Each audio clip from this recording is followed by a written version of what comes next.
like Can't Be Asked, having those tiny tasks is nice because I'll go in and I'll just be able to tick something off straight away. And once I've ticked one thing off, I get that little dopamine hit and I now want to tick another thing off. And that can sometimes be the difference between a shit day doing nothing or having a fucking 10-hour absolute marathon session. So I'm not sure if that answers your question, but... So it's essentially just literally get one done.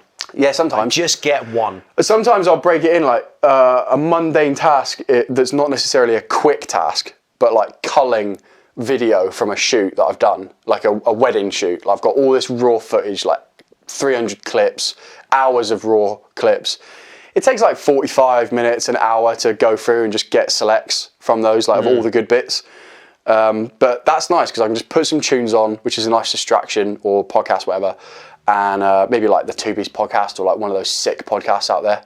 The only sick podcast out there. Yeah, it's pretty sick to be fair. The Two Beast podcast. I do rate that podcast. Yeah. But yeah, and like 45 minutes, 63 minutes basically of like not mentally taxing work. But then it's a substantial job and I get to tick the little box on that thing. And something about ticking a box. Yeah, it's quite nice. Gets my cock hard. Yeah. He had to finish it with that.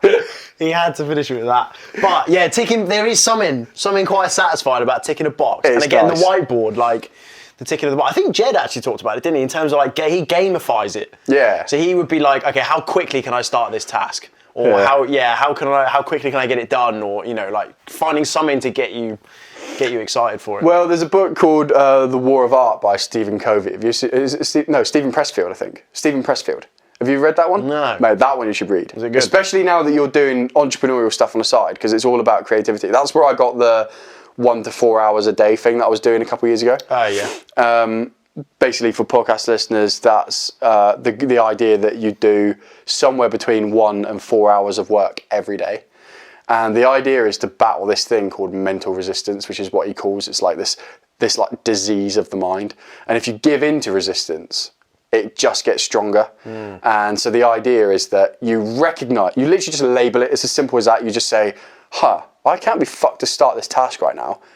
I'm having mental resistance. Rather than saying, oh, well, I'm tired, or, oh, well, I had a long day yesterday. Excuses out there, basically. Because that's resistance working. That's like the devil, like playing with your mind. Yeah. If you just say, oh, it's resistance, if I just start, it will probably go away. And knowing that that's the case, and once you prove that to be true, that's what I was saying about earlier in the podcast about just putting 60 minutes on your phone timer, just diving into that task blindly for 60 minutes. If you can just commit to that, you'll be in such a different mindset on the other end of those 60 minutes, it'll be untrue.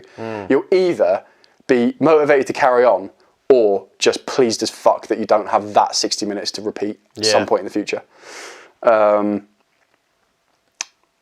Solid, I can't remember how that came up, but read that book. Makes sense. Read that book. Yeah.